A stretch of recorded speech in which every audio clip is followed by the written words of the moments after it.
Good afternoon. We are delighted that you're able to join us for the Listening and Talking webinar.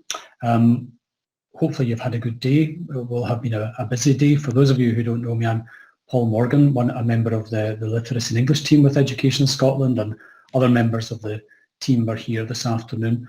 We've got Julie Jameson, Laura McGinley, David McCrory, and Nicola MacDonald, and it's Nicola who's the newest member of the team that we're going to hear most from this afternoon.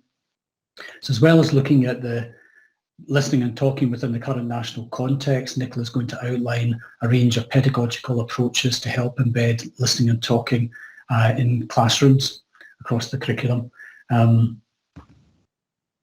This was one of the main asks, one of the main requests from the National Literacy Network, which is made up of literacy leads from across the country, when we were reviewing and planning and talking to the network about our webinar series for this session. So we know that there's real kind of appetite for something around listening and talking. There was also a request to develop learners' vocabulary through talk, so that's something that Nicola will be addressing as well, with a view to kind of closing the attainment gap, which is the title of the webinar. As Nicola, I think, has said, just to let you know that the webinar is being recorded. The slides will be made available after today's event, as well as the recording, both in its entirety and in sort of bite-sized chunks as well, so you can home in on a particular aspect of the webinar. So without further ado, I'm going to hand over to Nicola. So we're going to look at, for the first section, why listening and talking is so important. And I think this sketch note from Impact Wales highlights a number of important points. Listening and talking is a life skill, not only for learning, for work, but for our ongoing relationships. So on the left-hand side, you'll see some references to research and the impact on thinking, on confidence and self-esteem, and on relationships and participation in society. I think the quote from George Bernard Shaw is one that resonates. As teachers talk is our bread and butter, we need to think about how we can make more use of the opportunities to develop learning through talk and learning to talk, and explicitly teaching those listening and talking skills. Next slide, please, Laura. So a focus on listening and talking connects to current national priorities. The four capacities, we know listening and talking is embedded within the capabilities of all four of those capacities. Sorry, Nicola. Sorry to interrupt. Are you seeing the next slide? It's not moving on for me. No, I'm not actually. Okay, one moment. I'm really sorry, everybody. I'm going to come out from there. I'll just keep talking and then hopefully the slide will come up. Yep, I'll catch up with you. No problem. So listening and talking can be planned to provide breadth, depth, challenge and application across all four contexts for learning. Improving the quality of talk in classrooms is linked to improving outcomes across literacy, numeracy and health and wellbeing. It can have a positive effect on relationships, climate and engagement in the classroom, and it can support the language of self-regulation and metacognition. We know that the UNCRC, Article 12 of that, is around having the right to express views, feelings and wishes, and of course that's a really important part of listening and talking.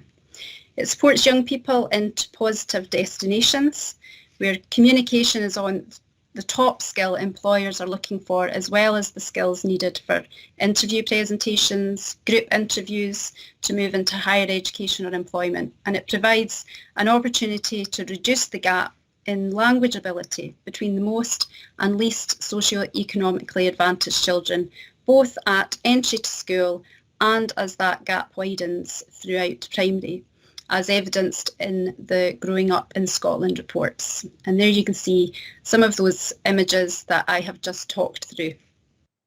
So we'll move on to the next slide. Thanks, Laura. Listening and talking cuts across a number of priorities, but when we remind ourselves of the literacy and English curriculum on page 1 of this document, is a reminder that literacy skills are developed when children and young people have opportunities to communicate, collaborate, and build relationships. And I think that if anything this global pandemic has taught us, it's that these 3 C's are core to being human and needs to be core of what we do in our schools and early learning settings.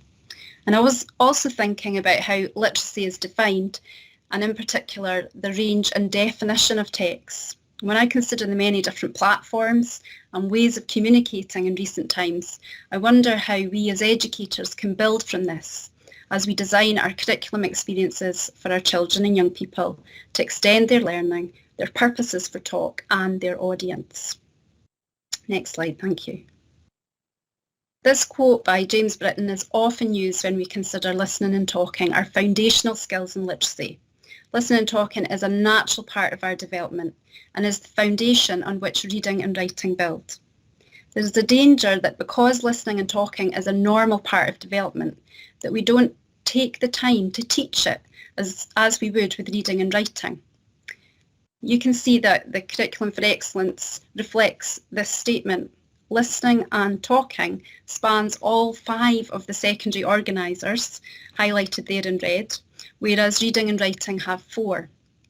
And in fact, when talking around this quote with the Literacy and English team, my colleague Julie Jameson reframed this quote as learning floats on the sea of talk. And that's so true. Next slide, thank you.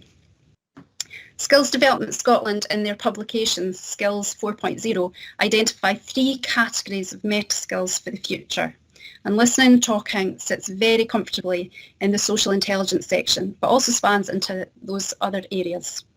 This is a really thought-provoking paper in terms of how they anticipate our future in regards to connecting and collaborating globally, the volume of information generated online, and how we develop relationships in new and different ways. Next slide, thank you. So the considering literacy across learning, when we look at these particular outcomes that span across all 8 curricular areas, you can see the importance of talk in developing these skills across the curriculum. When we look at, next slide please, when we look at health and wellbeing outcomes, particular social, mental and emotional wellbeing, many of these also refer to talking about feelings, talking to others, building positive relationships, strategies for resolving conflict, all of which contribute to resilience and the mental health of our children and young people. Next slide. I don't have time today to unpack all these aspects of why talk is important from Robin Alexander, so I'll just highlight the first and last on this slide. Firstly, we know from work of Brunner and Vygotsky that talking and thinking are interrelated. Talking builds connections in the brain. Learning we know is a social process, and talk helps to scaffold thinking as well as to engage students' attention, motivation and increases their time on task. Lastly, well-structured talk also gives teachers access to learners' thinking and therefore allows teachers to plan the next steps as they observe their thinking through talk. Next slide, please.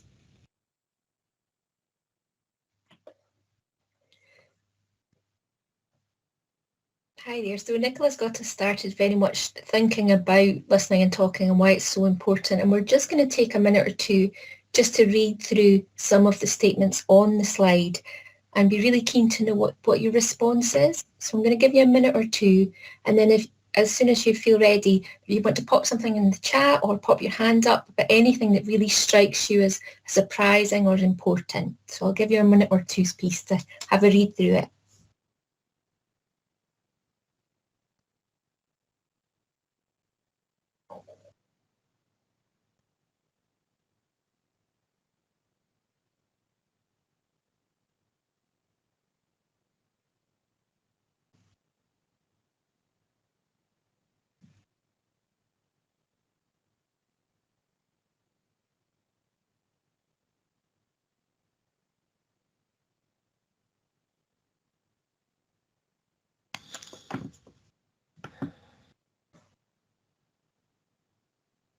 Does anyone have any initial reactions? If you want to pop it in the chat or pop your hand up.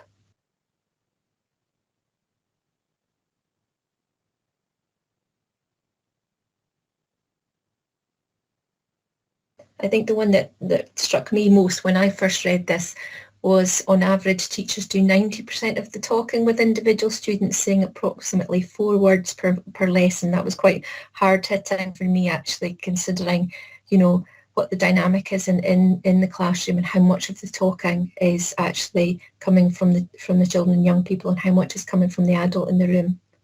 So be interesting to hear what you think.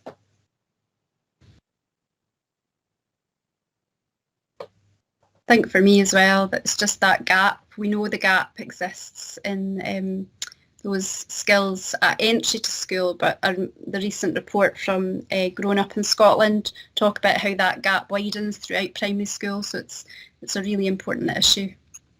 Yeah, there's a few people picking up on that. 30 million more words at such a young age. That's really makes a big difference by the age of 3.